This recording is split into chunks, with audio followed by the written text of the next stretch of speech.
On a sunny morning in 1993, 42-year-old Roberto Nunez was on his daily run through his hometown of Granada, Spain. And as usual, along this route, he ran past delivery trucks parked outside of restaurants, and kitchen workers carried crates of food from these trucks into the back of the restaurants to prepare for the day's meals. Now, Roberto had never really paid these restaurants much attention. He was an athlete, and to him, food was just fuel, not some delicacy. But that morning, right after passing by the restaurant and smelling the smells of the food, he happened to run past a local bookshop. And for whatever reason, something in that bookshop caught his eye. It was a fine dining cookbook, beautifully displayed in the front window. And for some reason, Roberto stopped his run and just stared at this cookbook. Something about the meal on the cover just looked irresistible. He was so drawn to it, he could almost taste the food in his mouth. Moments later, Roberto found himself inside the bookstore, asking for a copy of that book. As the shopkeeper went to go get a copy of this book, Roberto wandered toward the culinary section of the store and began flipping through the other cookbooks. And by the time the shopkeeper returned, Roberto had a whole pile of them in his arms. When Roberto left the bookshop, he couldn't run anymore because of how heavy all these books were he'd just bought, and so he walked his way home. And then when he got home, he lined up all of his beautiful new cookbooks on his kitchen counter and just stared for a second, marveling at all the food on the covers. Then he went to his refrigerator to grab a container of yogurt, his usual breakfast. But now, as he stared down at the cup of plain, unflavored goop, his tongue seemed to recoil inside of his mouth. He felt like he could almost taste the plastic container and metal spoon before he even took a bite.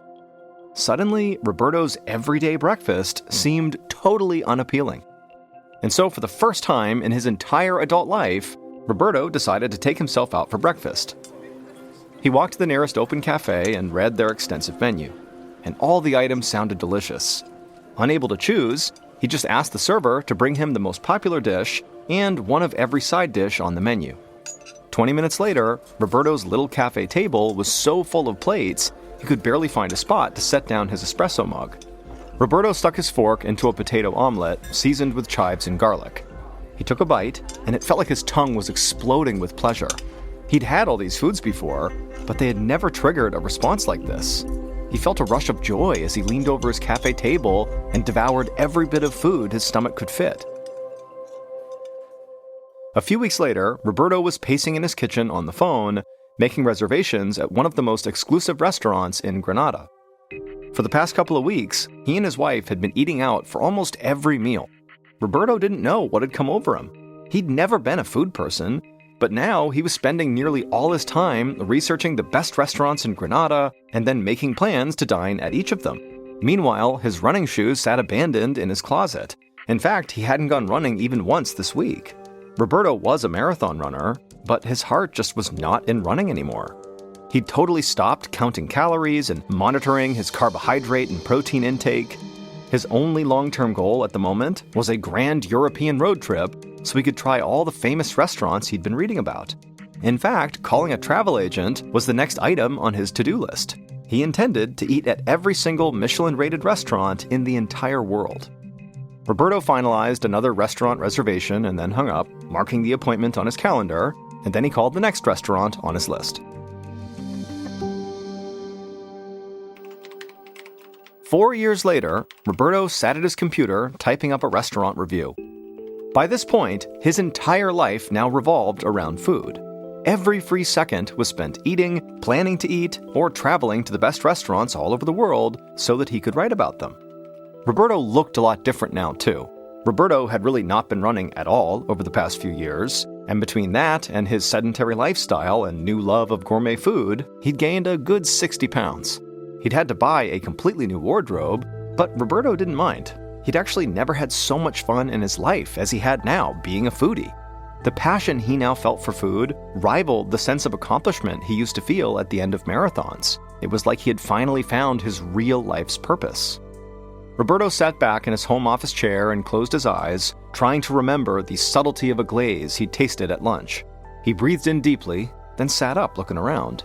He breathed in again, and a warm, savory scent filled his nostrils. His entire apartment was suddenly filled with this heavenly aroma, even though he wasn't cooking anything at all. It took him a minute to place this wonderful smell, and then he had it. It was his mother's cooking, a spicy potato dish she used to make him when he was a kid. Confused, Roberto went to the kitchen, wondering if maybe his wife had come home and started making dinner without him noticing, but no, the kitchen was dark and empty. So Roberto wandered the house, running scenarios through his mind that might explain the smell. At first he thought, maybe a window was open and outside smells were coming in. But when that wasn't true, he began to wonder, did somebody break in and were they eating inside of his house? Now he knew that made no sense, but the more he wandered the house, the stronger the smell of his mother's cooking became, but there was no reason for it to be in his apartment. It just made no sense. Roberto was feeling freaked out, especially when, moments later, the smell changed from delicious to sour. He stopped and covered his nose as a chemical-like odor filled the apartment. But even with his nose covered, he could still smell it. Worse, he could taste it on his tongue. He gagged a little, then went to the kitchen to spit in the sink. He flung a window open, trying to air out the smell, and then as quickly as the smell had come on, it disappeared. Roberto stood in his living room feeling very unnerved, trying to tell himself that there had to be some rational explanation here. He told himself that it must have been a neighbor cooking a familiar recipe and accidentally burning it on the stove. But despite his best efforts to convince himself that that really happened, he still felt very unsettled as he went back to his computer to finish his review. A month later, Roberto was at a local cafe enjoying one of his favorite breakfasts, a potato and chorizo omelet with a side of fruit and some bread. He'd just finished slathering the bread with some butter when his nose caught a whiff of that same savory scent he had smelled inside of his apartment. The smell was his mother's cooking, specifically her huevos rotos, a traditional Spanish breakfast she used to make when he was a kid. Roberto looked around, wondering if the smell was coming from a neighboring table, but he was the only one with a plate of food. Roberto picked up his espresso and breathed in deeply, knowing the smell of coffee beans can clear your palate. But when he set the cup down again, that smell was still there. Roberto told himself not to panic, but he was worried. He decided that perhaps it was time to see a doctor about all these phantom smells. A few days later, Roberto was at a neurologist's office explaining how he was smelling all these things that weren't actually there, and he was concerned that he was losing his mind. Now, the neurologist didn't want Roberto to panic, but he did think Roberto might be experiencing smell hallucinations. And they're rare, but very real, and they can be the sign of something dangerous. The doctor explained that smell hallucinations can be caused by head injuries, upper respiratory infections, and in some cases, brain tumors or Parkinson's disease. Roberto did his best to stay calm. He didn't know what he'd been expecting when he got here today, but certainly not being told he could have a brain tumor or Parkinson's disease. The neurologist could clearly read the fear in Roberto's eyes because he immediately told him, don't worry. They'd run some tests and narrow down the possibilities, then figure out what was going on. They'd start by ordering an MRI. Roberto nodded, still feeling very uneasy. And a few hours later, his unease quickly turned to fear as the neurologist showed Roberto his MRI scan and pointed to a long, slender tumor on his right temporal lobe of his brain. Roberto felt petrified as the neurologist explained that the tumor was called a fibroblastic meningioma. It was putting pressure on Roberto's brain and causing him to have these smell hallucinations. The doctor explained that they'd have to surgically remove this tumor. Roberto felt a surge of adrenaline as he imagined himself undergoing brain surgery. He was going to be sick. He bent over, his arms on his knees, trying to catch his breath. And at the same time, the neurologist assured him that they would take very good care of him. The doctor said he would be with Roberto every step of the way. Roberto stood up and nodded. He knew he needed to call his wife and break the terrible news. But then after that, he would call his favorite restaurant to get takeout for dinner. He was in the mood for some comfort food. A few weeks later, Roberto was at home on his couch watching his favorite cooking show on TV. His head was still bandaged from his 14-hour brain surgery, which his neurologist said had been a success, and Roberto had been making slow but steady progress in his recovery. As he flipped through the channels, the mouth-watering smell of roasted chicken suddenly filled the room. And for a second, Roberto was terrified. Was this another smell hallucination? Did the surgery not work? But then he looked up and saw his wife enter the living room carrying 2 plates of roasted chicken, his dinner. His stomach rumbled, and he thanked his wife as she set his plate down on the coffee table and helped him sit upright. Roberto had not had a single smell hallucination since his surgery, and he was hoping that that meant he was cured. And so feeling like he had a new lease on life, Roberto looked forward to getting back to his food blog and the long list of restaurants he still wanted to try.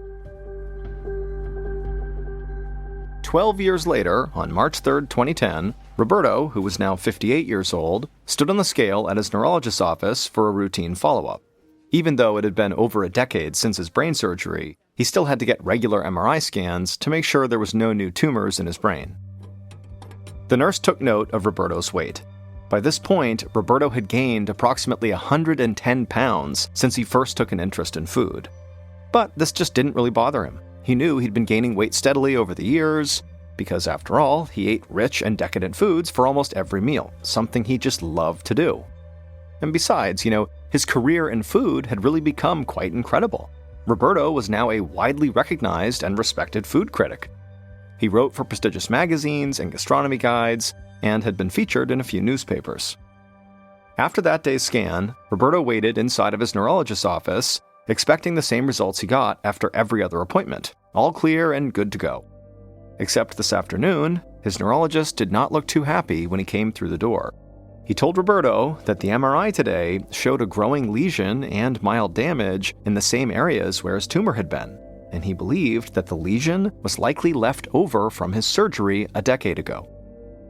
Roberto was shocked and asked the doctor if this meant more brain surgery. But the neurologist assured Roberto that this lesion was small. So small, in fact, they could very likely manage it without having to resort to surgery. Instead, they would do something called radiosurgery, which is when very focused beams of radiation are used to treat cancer cells and other tissue without any incision. Roberto liked the sound of that and scheduled the radiosurgery for later that week. A month later, Roberto parked his car along a street in Granada and adjusted his tie.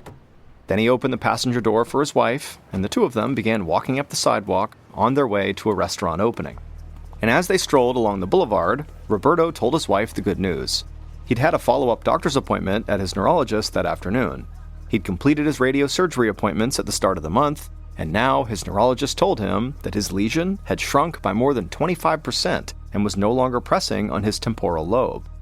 His neurologist felt optimistic that the lesion would soon be gone, and Roberto would be in full remission. As they neared the restaurant, Roberto's wife gave him a kiss and told him this was fantastic news. She was so relieved. Then the hostess led Roberto and his wife to their table and removed the shiny gold reserved placard as they sat down. The new restaurant was buzzing with anticipation. It was chock full of well-dressed diners, all clearly looking forward to an excellent night of food. A server came out to pour wine, and moments later, Roberto's first course was set down in front of him. But for some reason, it didn't look appetizing. He stared down at the food, trying to conjure some of the excitement he'd been feeling just moments ago, but he couldn't have been less interested. In fact, he kind of just wanted to leave and go home and get a good night's sleep. But Roberto was a professional, so he made himself eat every course they brought out to him. However, later that night, when he was working on the review, Roberto had to admit that his heart just wasn't in it. And so for the first time in more than 15 years, food just didn't really interest him. And the next time Roberto saw his neurologist, he learned why. It would turn out the tumor and lingering lesion pressing on Roberto's temporal lobe, known as the amygdala, was what had caused not only his hallucinatory smells, but his extreme interest in food. The pressure from the tumor created a brain injury, which in very rare cases can trigger a bizarre brain and eating disorder called gourmand syndrome. People who suffer from this condition can literally become completely obsessed with fine dining. They become preoccupied with food and sometimes become compulsive eaters, even if they had formerly been very health conscious. And that's exactly what happened to Roberto. Once Roberto's tumor was removed and the lesion was finally reduced, Roberto's love for food basically completely faded.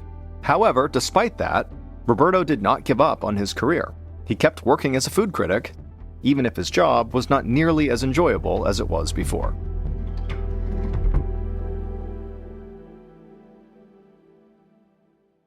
And now, here is our second and final story of today's episode, called The Bitter End. One morning in 2022, a 64-year-old woman named Beth shuffled into her kitchen in Ontario, Canada. It was early, and so Beth was still wearing her pajamas. She opened up her kitchen window to let fresh air blow inside, and as she did, she took in a deep breath and smiled. Beth always reminded herself not to take life's small pleasures, like a cool summer breeze, for granted. She grabbed a loaf of whole wheat bread off the counter, and put 2 slices in the toaster. Then she opened her fridge and pulled out a container of green juice and a couple of organic eggs. Beth was extremely health and diet conscious and usually had this same breakfast every morning. She drank 2 glasses of juice while her toast cooked, and she scrambled her eggs. Then she sat at the kitchen table to eat. When she finished, she put her dishes in the sink and walked back to her room to get dressed for her morning jog. But as she was trying to decide what shirt to wear, Beth felt this dull pain in her lower abdomen. At first, she was able to ignore it, but then the pain got sharper and Beth suddenly was clutching her stomach. And then she felt weak, and a wave of nausea made her rush from her closet to her bathroom, where she vomited and then had diarrhea. Beth shakily walked to the sink and drank a few sips of water from the tap. When she looked in the mirror, she saw that her face was beet red. She could feel her heartbeat thudding in her throat, and so she brought 2 fingers up to her neck and began to count her pulse. And she found her heart was absolutely racing, and it really scared her because she had high blood pressure, and so she knew, at any point, something could go wrong with her heart. And so suddenly, Beth feared she might be having a heart attack. She stumbled back to her kitchen, she grabbed her landline phone off the counter, and she dialed 911. Less than half an hour later, Dr. Jacob Adams heard a siren blaring as an ambulance pulled up outside of the University of Ottawa's Montfort Hospital. A paramedic hopped out of the back of the vehicle and rushed into the emergency room, shouting to the doctor that, "Hey, we have a patient who's in shock here." And so Dr. Adams immediately ran with the paramedic out towards the ambulance, knowing he had a very sick patient on his hands. Shock occurs when a person doesn't have enough blood circulating throughout their body, and left untreated, it can rapidly lead to organ damage or even death. And this patient, Beth, was already in bad shape. The paramedic said that she was vomiting, she had diarrhea, and her blood pressure was dangerously high. Another paramedic followed closely behind the first, and together, they brought Beth into the emergency room on a gurney. Dr. Adams saw how pale and confused she looked, and knew there was no time to waste. He directed the EMT to wheel Beth into the nearest exam room while the other paramedic briefed him on Beth's medical history. They told the doctor that Beth had been relatively healthy until today, but she had been taking medications for 2 conditions, high blood pressure and a thyroid deficiency that can leave patients feeling tired and looking pale. Otherwise, she was taking no other drugs. She didn't even take vitamins or over-the-counter supplements. The paramedic said Beth had deteriorated right before their eyes. When they first arrived at Beth's house, she was able to talk to them about her fear that she was maybe having a heart attack. But since then, she had gotten so much sicker that now she could barely talk. Dr. Adams nodded and thanked the paramedics for bringing her in. Then he watched as the ER nurses went to work on their very unstable patient. One nurse checked Beth's temperature, another inserted an IV needle, and a third wrapped a blood pressure monitor around her arm. At first, it showed that Beth's blood pressure was elevated, but suddenly, it plummeted 100 points. Beth's arms went limp, and she looked like she was struggling to breathe. And so within seconds, Beth's blood pressure had gone from being dangerously high to being so low that she could lose consciousness any second. Dr. Adams took one of Beth's hands and squeezed her fingers, making her skin turn white. He waited for the color where he squeezed to come back, but it took an unusually long time. To Dr. Adams, this was extremely worrying. It meant Beth's blood circulation had become dangerously sluggish. Before they could do anything else, Dr. Adams knew he would need to stabilize Beth's condition. He asked a nurse to start her on an IV fluid drip, and almost as soon as the fluids entered Beth's bloodstream, her blood pressure started rising and her breathing returned to normal. After a few minutes, Beth began to speak, albeit in a strained voice, saying that her stomach was killing her. She said she kept getting these horrible, sharp cramps in her lower abdomen. Dr. Adams assured Beth they would figure out what was going on, but they had to perform a lot of different tests as quickly as possible to do that. And so he told her the best thing she could do was try to stay calm and just focus on her breathing. Beth looked scared, but nodded her head in agreement. Then Dr. Adams called in 3 different medical technicians who all surrounded Beth. One of them took vials of her blood, another examined her abdomen with an ultrasound machine, while the third performed an EKG to test her heart function. Meanwhile, Dr. Adams stood off to the side and considered all of his patient's symptoms, and he began to think about a couple of different things that could have caused her to go into shock. maybe she was having an allergic reaction, or maybe she swallowed some kind of poison, or maybe she was fighting a severe infection. Now, the first two, allergic reaction and poison, were tough to address right now, but the severe infection could be treated right away. So Dr. Adams called for a nurse to start Beth on broad-spectrum antibiotics, hoping this would stop a potential infection in its tracks. While a nurse gave Beth a dose of antibiotics through her IV tube, one of the medical technicians finished taking Beth's blood. Dr. Adams told him to have the blood tested for signs of infection, and also to run an emergency toxicology test to see if there were any traces of poison inside of Beth's body. At almost the same time, the ultrasound technician pulled up black and white images of Beth's digestive system onto a computer screen and told Dr. Adams that they didn't see anything out of the ordinary, like fluid buildup or a bowel obstruction. However, the technician who was doing the EKG had much more ominous news. They said the left side of Beth's heart was working much harder than it should have been, a sign that her heart was not functioning correctly. It could mean that the right side of her heart was failing, and so as a result, the left side was trying to make up for it, which Dr. Adams knew could easily put Beth's life in danger. But, alarming as the EKG results were, they didn't help Dr. Adams determine what was actually causing Beth's intense distress. He needed to get a better understanding of how all of her internal organs were functioning. So he decided to bring her into the radiology department for a CT scan, which would take pictures of the inside of her body. The scan only took about 15 minutes, but it revealed that Beth's problems went beyond her heart. Dr. Adams saw that her small intestine showed signs of inflammation or even a possible obstruction. Though the earlier ultrasound of her abdomen had looked normal, the doctor no longer believed that was accurate. He could tell from the more detailed CT scan that something was wrong after all. And suddenly, Dr. Adams had an alarming thought.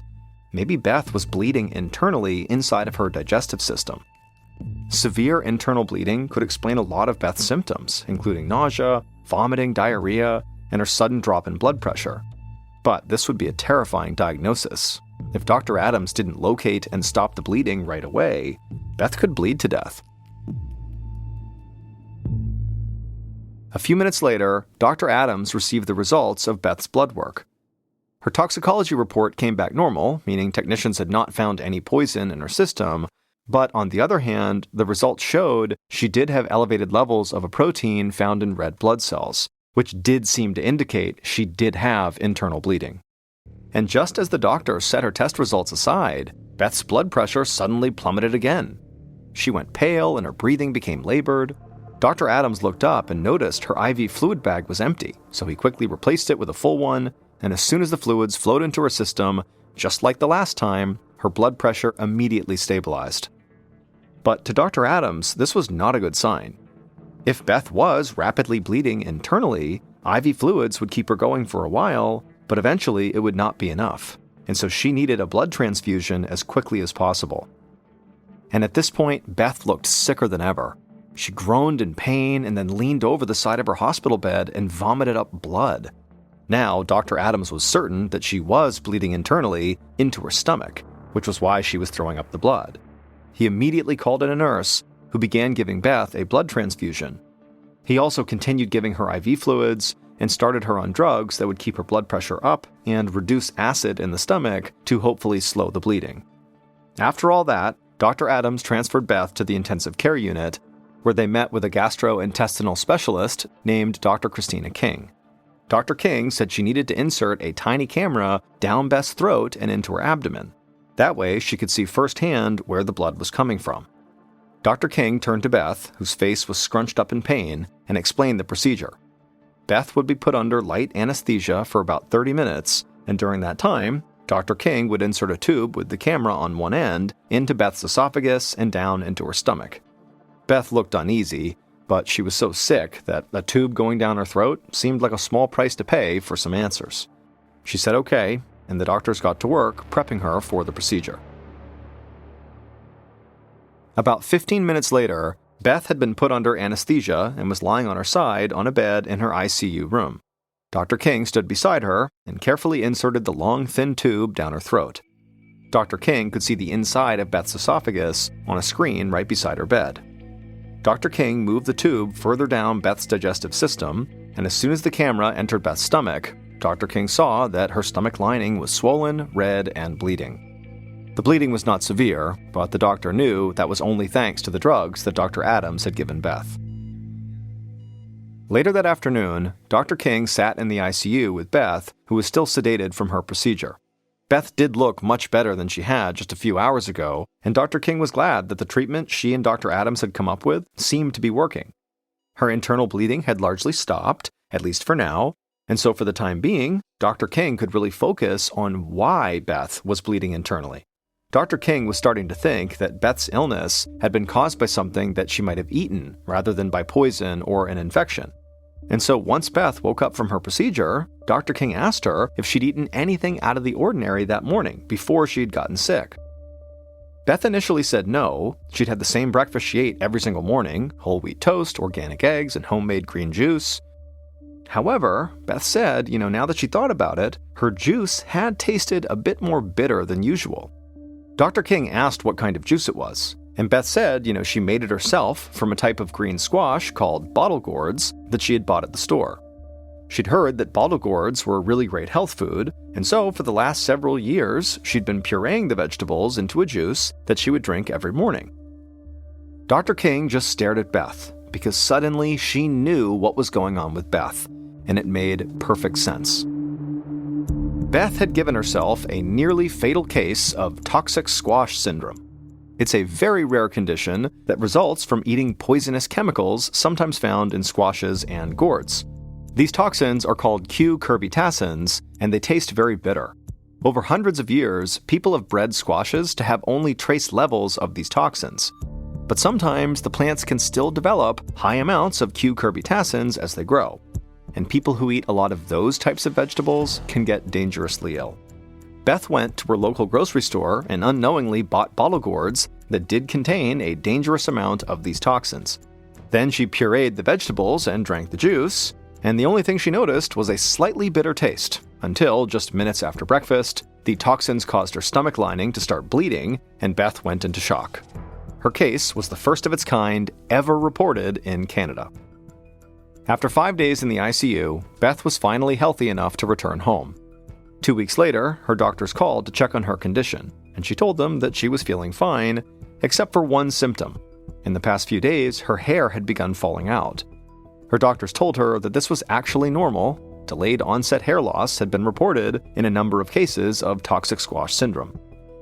Despite her hair loss, which was actually only temporary, Beth would go on to make a full recovery and go back to her normal life, though she found another kind of juice to drink at breakfast.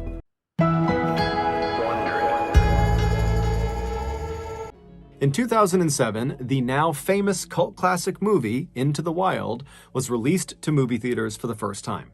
The movie, which is based on a true story, centers on the life of a young man named Christopher McCandless. In 1990, Christopher graduated from a really good school with honors, and by all accounts, he could have gone on to get a really good, high-paying job, but Christopher didn't want a job. He wanted freedom. And so without telling his parents, because they would not have been happy about this idea, he gave away all of his possessions, he gave all his money to charity, and he headed off to Alaska to live off the grid by himself. He eventually would find this rusted-out old city bus in the middle of the Alaskan wilderness, and he would make this bus his shelter, and he would live inside of this bus for 113 days before he unfortunately died of starvation. While Christopher's story is obviously tragic, the movie about his life, Into the Wild, really focuses on Christopher's unrelenting spirit and his constant drive towards getting the thing he wants the most, which is freedom. And so at the end of this movie, the audience is left feeling not sad, but inspired. Inspired to take big risks in life and seek out adventure before it's too late. One audience member who was totally inspired by Christopher McCandless's life story was an 18-year-old young man named Matt Higgins who lived in Oregon. Matt was about to graduate high school, and unlike a lot of his peers, he had no idea what he should do after graduation, whether it was get a job or go to school. But after watching Into the Wild, a third option appeared to him, which was to head off into the wild, just like Christopher McCandless had done, except not permanently. Matt quickly fell in love with this option. He viewed it as a chance to kind of take a break from reality and go find himself, and then at the end of his stint in the wild, he could come back and, get a job or go to school. And so Matt's official Into the Wild plan was that he would graduate in 2007, and then in the spring of 2008, he would hike the entirety of the California section of the infamously rugged and beautiful Pacific Crest Trail. And he would do this all on his own. This section of the Pacific Crest Trail that he planned on hiking was roughly 1,700 miles long. It began on the border of Mexico in Southern California, and it wound its way north up to the border of Oregon. The trail cut through deserts and up and over mountains, and there was lots of dangerous wildlife to contend with. And on top of that, there were many points along this trail where hikers were very isolated. They were not anywhere near civilization, and so if anything were to happen to them, they'd be on their own. And so naturally, this hike was not a beginner hike. However, Matt was not a beginner hiker. He had grown up hiking and camping all over Oregon and the western United States. He had spent time in totally well-marked and safe areas, and he had also spent time hiking around very dangerous and isolated areas where there were cougars and bears and unmarked cliffs everywhere. And so Matt felt like, with his experience in the outdoors, he was perfectly suited to take on this big of an adventure. And in many ways, that was true.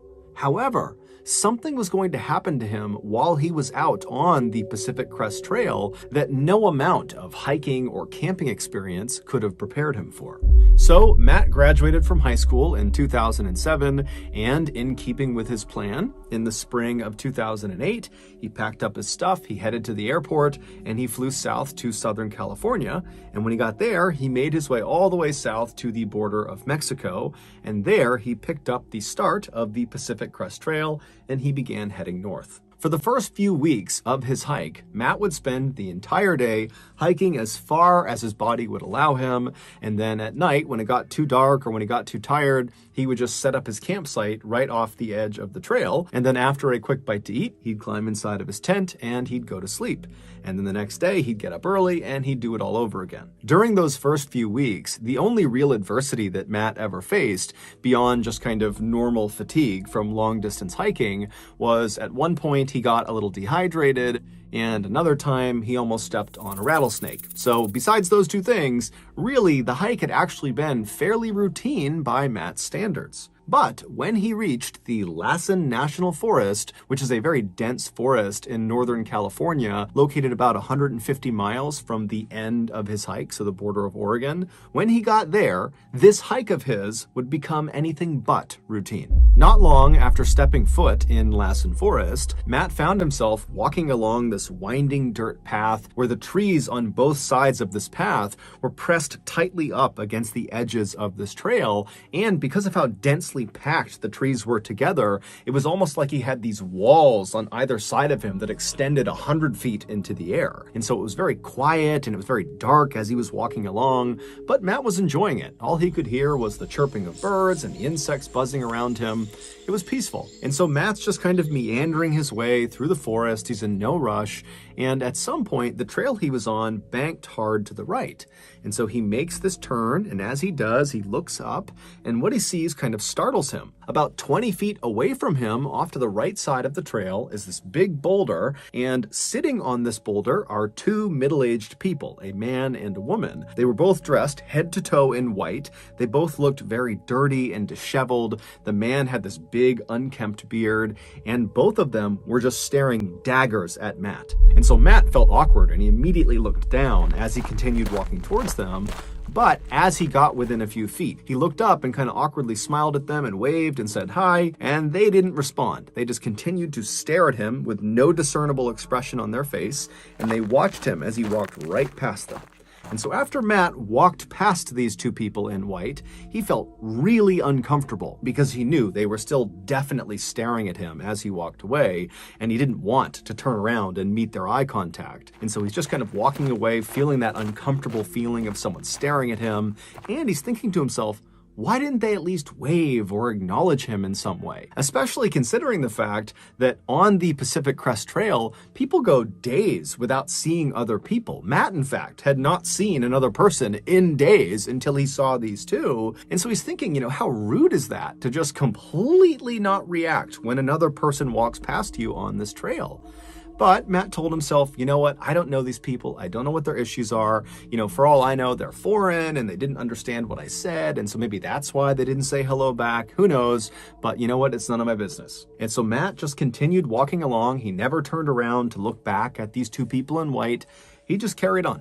A few hours later, when the sun was starting to set, Matt was still walking along this winding trail with these huge trees on either side of him, and so visibility was getting pretty poor, and so he began looking for a place to make his camp. But because of how close these trees were to the edge of this trail, and considering how dense these trees were, there was no spot for him to make his campsite without completely blocking the trail.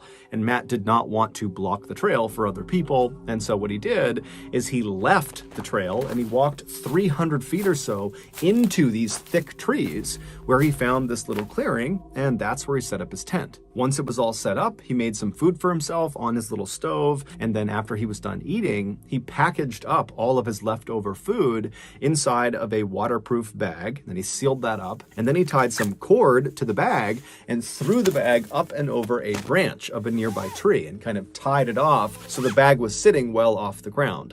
This was to make sure no bears could get to his food. And so after his leftovers were secured high up in a tree, it was totally pitch black outside, and so Matt just climbed into his tent, he zipped it up, climbed into his sleeping bag, and he fell asleep. The next morning, Matt got up right as the sun was starting to rise, and so it was still pretty dark outside, but there was a little bit of light.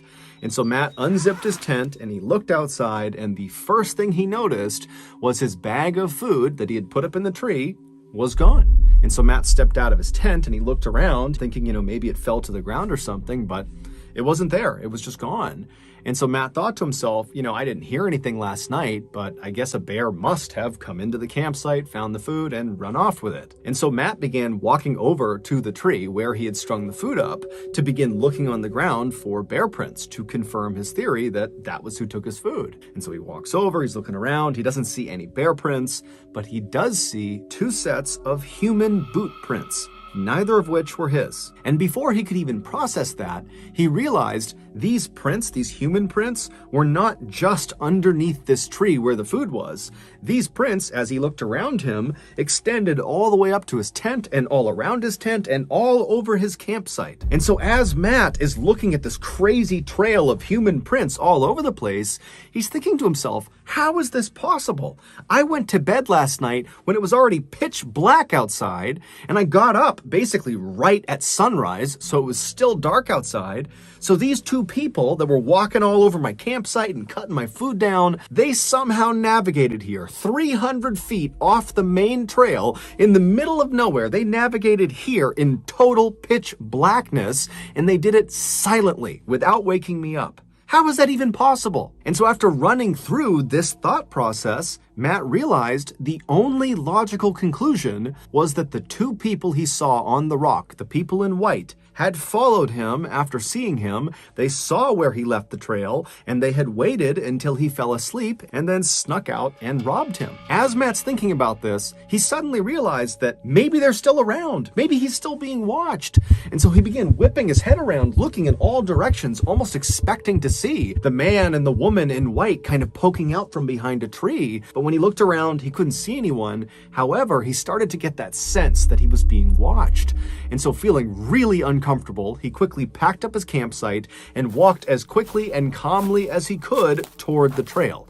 And as he walked, he kept thinking to himself that these people are going to jump out from behind a tree, or they're going to grab me from behind. And so he's walking faster and faster and faster. And he finally gets to the trail, and he looks down the trail and up the trail. He kind of looks all around. He doesn't see anybody. And so he tells himself, okay, they're gone. So he took a deep breath, he composed himself, and he started walking north again along the trail. Matt walked for several hours, periodically looking over his shoulder, again expecting to see the man and woman in white, but he never did, and eventually this narrow path kind of cutting through the dense forest opened up to this big, beautiful field, and by that point the sun was high in the sky, and so Matt's walking in this very beautiful open area. He can see in all directions, there's sunlight beaming down on him, and so even though he was totally rattled by what had happened the night before, he found himself kind of becoming more at ease about the situation. He was far less paranoid, and he began telling himself, you know, as creepy as it is that those people in white almost certainly followed him and snuck up on his campsite in the middle of the night, as bad as that is, he thought, you know what, they probably were just super hungry and they clearly needed the food more than he did, and so, you know what, those people, they can have my food, whatever. And so Matt just continued on telling himself he would never have to deal with the people in white ever again.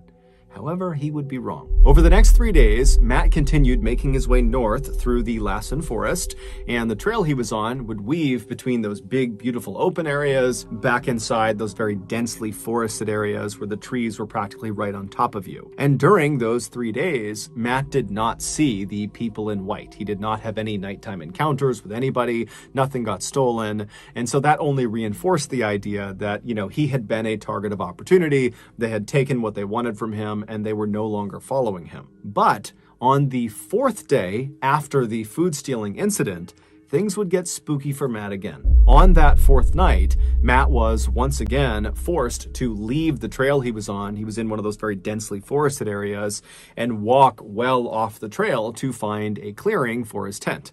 And so he walked, several hundred feet away. He finds this clearing, he sets up his tent, and then also he sets up a perimeter of sticks all around the outside of his campsite. This was a precaution he had begun taking after the food stealing incident. These sticks were an early warning system where if any animal or person came too close to his campsite, they would step, in theory, on these sticks and they would break and they would alert Matt in the middle of the night. And so after his campsite was all set up and all prepared, Matt sat down and had a quick bite to eat, and then after storing his food, he climbed inside of his tent and he fell asleep.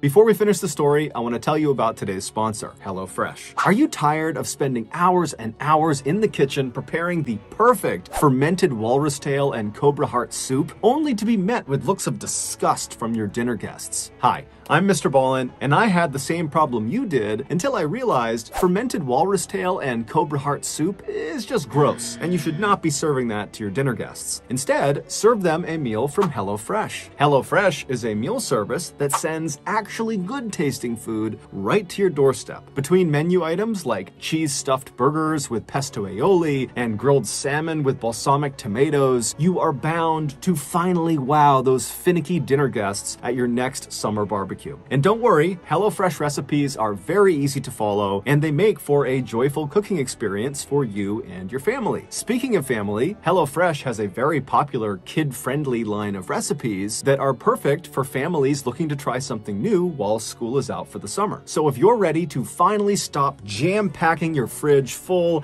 of all those uneaten fermented walrus tails and cobra hearts, packing your fridge full of uneaten fermented walrus tails and cobra hearts, then you need to sign up for HelloFresh today. To do that, go to HelloFresh.com and use code MrBallen16 for up to 16 free meals and 3 surprise gifts. Again, go to HelloFresh.com and use code MrBallen16 for up to 16 free meals and 3 surprise gifts. Okay, back to the story.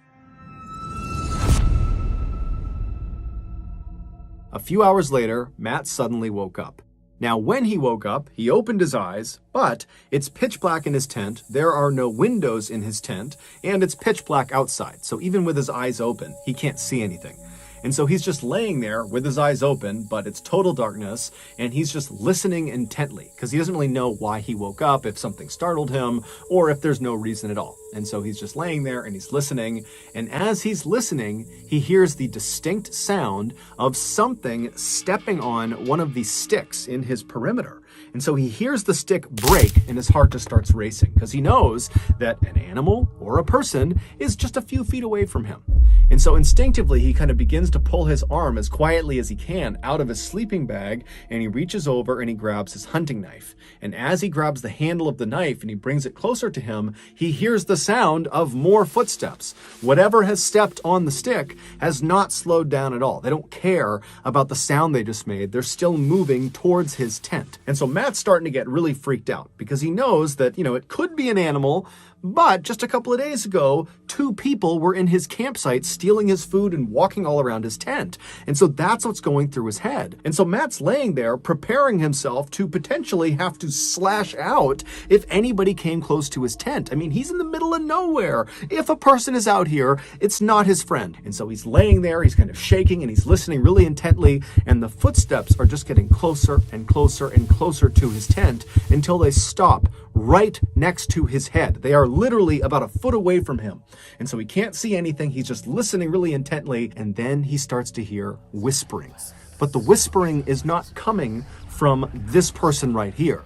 The whispering is coming from everywhere in the forest. It's coming from all different directions. And so Matt doesn't know what to think about this. And as he's hearing this whispering, which is getting more and more frantic, whoever is standing right outside of his tent begins circling his tent. So now he hears footsteps just walking in a circle around his tent while frantic whispers are coming in from all directions. And so at this point, Matt is so terrified, he's just frozen. He knows that he's holding that knife, but he won't be able to do anything with it. He's just petrified. And then as soon as this total nightmare had begun, it just stopped. The whispering, silence. The footsteps stopped.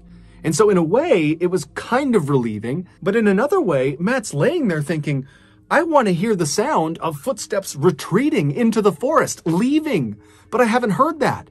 It went from footsteps all around the tent and whispering everywhere to silence as if whoever is out there is still out there. And they're just standing there waiting for him. And because it's so dark, he can't even look. He can't look outside and see. And so he's left just laying in his tent, wondering if 1, 2, 3, 4, 5, 10 people are just waiting outside of his tent. He's got no idea. And so finally the sun would come up in the morning. And again, Matt has not heard the sound of retreating footsteps. And so maybe they're still just standing outside. But once the sun had totally come up and there was some light outside that he could see through his tent, Matt decided he just had to check. And so he reached over and he quickly unzipped the flap of the tent and he looked outside. He didn't see anyone. He leapt outside with his knife, ready to confront anyone who was out there, but there was no one.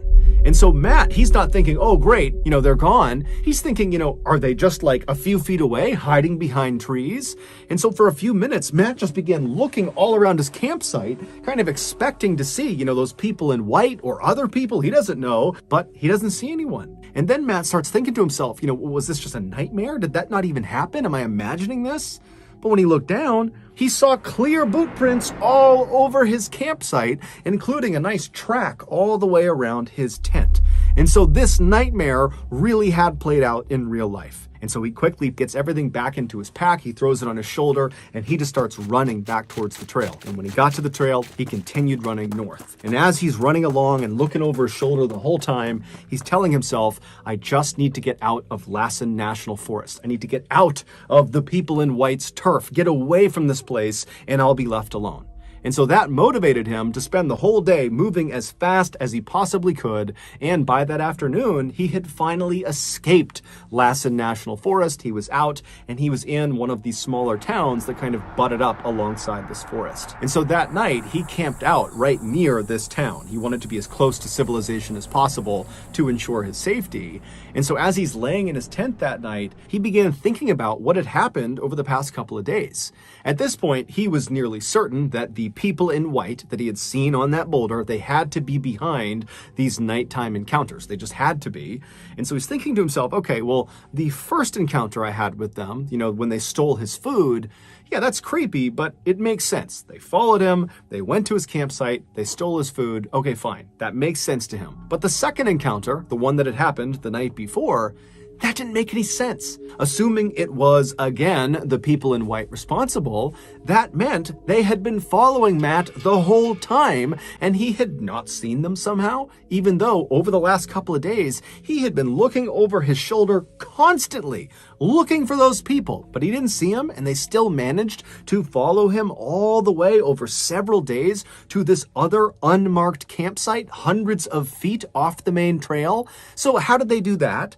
And then two, once they were at his campsite and he's laying there listening to them, walking around the campsite, whispering to each other, what were they doing? And then how did the footsteps and whispering just stop immediately and he didn't even hear the sound of them retreating into the woods? How did they do that? And so Matt would go over this and over this until finally he would fall asleep. And then the next morning when he got up, it was the first thing he was thinking about, the people in white. What were they doing and why and where were they? And so as Matt packed up his campsite that morning, it did cross his mind, that maybe he should just stop the hike right now and call his family, have them come pick him up and get out of here.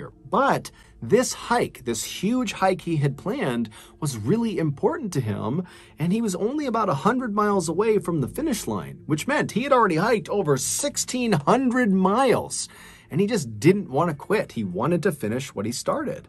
And so he packed up his stuff, he threw it over his shoulder, and he continued on. And so that day, Matt would leave that little town, and he would make his way up into another very dense forest called the Mount Shasta forest. Mount Shasta was a lot like the Lassen forest, except Mount Shasta has a very disturbing backstory. Specifically, lots and lots of people go missing inside of Mount Shasta, and often they go missing under baffling circumstances. The most frightening of these missing persons reports are when someone comes back, the survivor of the event, and they will say, they saw their hiking companion. They clearly saw them.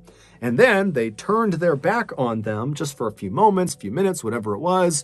And when they turned back around, the person they were with was now gone. No trace of them, nothing, they're just gone. And despite a massive search for them, they're never found again. There is a distressing number of missing people in Mount Shasta that sound just like that. It's totally terrifying. So with that in mind, Matt makes his way into the Mount Shasta forest, and even though it totally stressed him out to once again be walking on these dirt pathways where the trees are very tight on either side of you, they're very dense, and as he's walking, he's kind of looking in both directions, expecting to see somebody watching him. Despite feeling that way, Matt just continued to stay focused and kept telling himself to just continue on, because you're so close to the end. And so the first 3 days that he was in the Mount Shasta forest, Matt would just keep his head down and very stoically every day, he would just hike as far as he possibly could. In the evening, he would set up his campsite either right off the trail or maybe a little ways off the trail in a clearing. And he didn't have any run-ins with the people in white or anybody else for that matter. He was totally left alone. But on his 4th day in the Mount Shasta forest, all that would change. On that 4th day, Matt found himself not inside one of those very dense forested areas, but rather in this very open trail that was up on the side of this mountain. And because this trail was fairly high up in elevation, the tree coverage was fairly sparse, and so there was great visibility. He could see miles ahead of him, and when he turned around, he could see miles behind him. And so Matt is just walking along this trail, kind of enjoying the day. It's beautiful outside. And at some point, he turns around and looks behind him. Now, all day he'd been doing that, and he had not seen anyone. But this time, when he turned around, he saw 2 little white dots, miles and miles back, slowly making their way along the trail that he was on. It was the people in white. They were back. At this point, Matt was at least 50 miles or more away from that first place he had walked past the people in white when they were sitting on that boulder, which meant, 1, Matt was right. These people in white really had followed him and almost certainly were responsible for the nighttime visits he was getting. And 2, for reasons unknown, they were still following him. Matt suddenly didn't care at all about completing his big hike. He just wanted to get the heck away from those people. And so very quickly he pulled out his map and he looked, and to his horror, he realized he was in one of the most isolated portions of the entire hike. He was at least 25 miles away from the nearest civilization, a little town called Castella, California. And so without a better option, Matt put the map back in his pocket. He took one last look at the people in white who were making steady gains on him, and then Matt just turned away from them and began booking it down the trail. And Matt would run for hours and hours and hours without stopping. Even when he turned around and could no longer see the people in white, he just kept on running. And then when the sun set and he could barely see the trail, he just kept on running. It literally wasn't until it was so dark outside that he actually couldn't see the ground anymore that Matt finally, totally exhausted, came to a stop. And then from there, he turned and left the trail and walked way away from the trail, hundreds of feet deep into the forest, to get as far away from these people in white as he possibly could. And so finally, he found this clearing very far away from the trail. He set up his tent right in the middle of it, and then he very diligently laid out his perimeter of sticks around his campsite, making sure there were no gaps. And then he climbed inside of his tent, he zipped it up, and then keeping on all of his stuff in case he needed to make a run for it, he got inside of his sleeping bag and he just laid there with no expectation that he was going to sleep. He was terrified.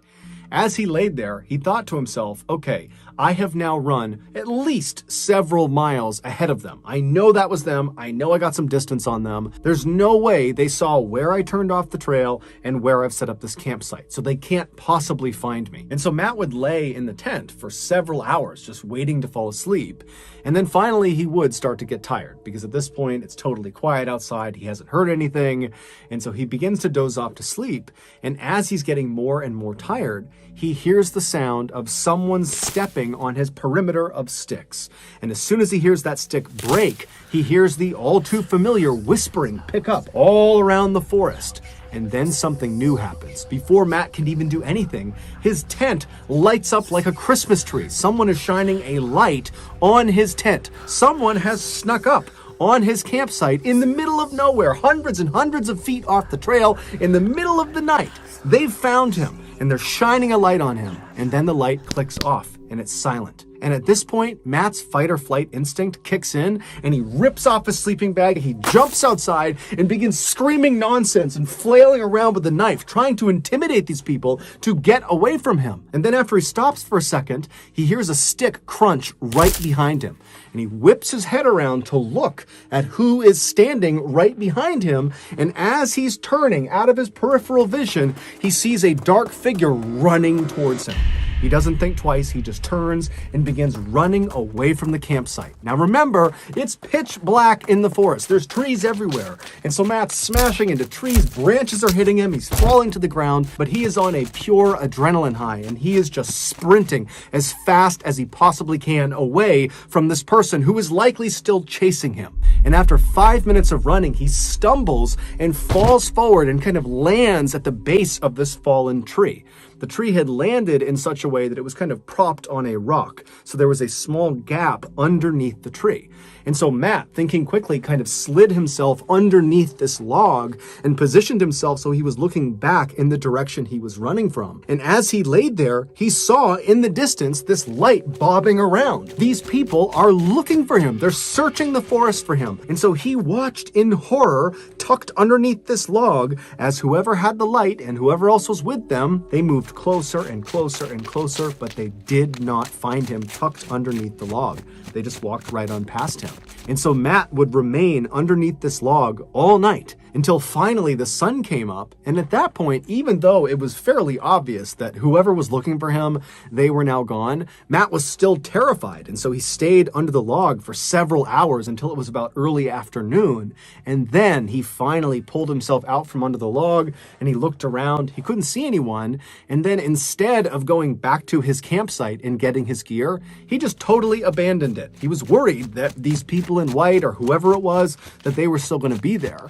And so he just turned and continued running away from his campsite back out to the trail. And once he got the trail, he continued running on the trail all the way to Castella, California. And when he got there, he hitchhiked his way to the town of Mount Shasta.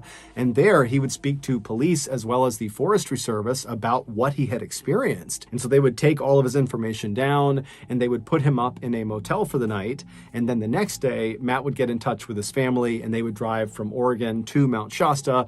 They would pick him up and they would take him back home. Months later, Matt would contact the Mount Shasta Police and the Forest Service and would just follow up and say, hey, have you learned anything else about these people in white? Have you caught them? Has anybody else come forward? And the police would say, they did have a number of people coming forward saying that things had been stolen from their campsites. These are people that were in Mount Shasta, in Lassen Forest, and the surrounding forests. But Matt was the only one who had reported being terrorized by this mysterious couple in white. And so to this day, Matt has no idea who those two people were, what they wanted with him, beyond obviously the food they took. I mean, they continued to stalk him for nearly 100 miles. And he has no idea how they were able to keep finding his campsites that were hundreds of feet off the main trail in unmarked areas that they would somehow navigate to in total darkness without alerting Matt. It's all a big mystery.